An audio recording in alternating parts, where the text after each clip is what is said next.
Madam ඔන්න ඔයා දුන්න සල්ලි වලට අද ගෙනාවා අඹ එතකොට කෙසෙල් ඒ දෙක තමයි අද අරගත්තේ මොකද මේ පැණි කොමරු තිබුණේ නැහැ. මෙයා වට්ටක්ක කන්නේ නැහැ.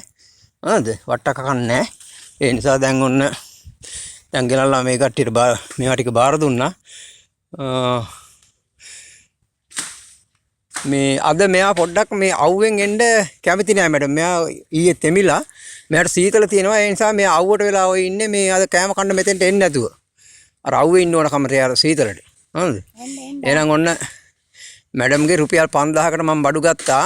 මම අර ඉතුරු 2000 මම අර කිව්ව එක්කෙනෙකුට වතුර මෝටරයක් ගන්න තෙන්ට අවශ්‍ය වෙනවා කියලා. ඒ සඳහා ඒ රුපියල් 2000 මම තියා අර වෙන් කරනවා. එහෙනම් මැඩම් නැවත මට සල්ලි දාන්න එපා මේ මගෙන් අහන්නේ නැතුව. හරිද? මෙයා ප්‍රවාහණය කරයිද කොහොමද කියලා කියන්න දන්නේ නැහැ. ඒ නිසා නැවත මට මුදල් දාන්න එපා මේ මගෙන් අහන්නේ බලන්න නැතුව මැඩම්. එහෙනම් හොඳයි. ඔයාට තුරුණන්ගේ සරණයි ජයෙන් ජයෙන් වෙන්න ඕන. මේකට දාන්න මේකට ඔය එතෙන්ට දාලා තියන්න මට විසි කරන්න එපා. මට විසි කරන්න එපා.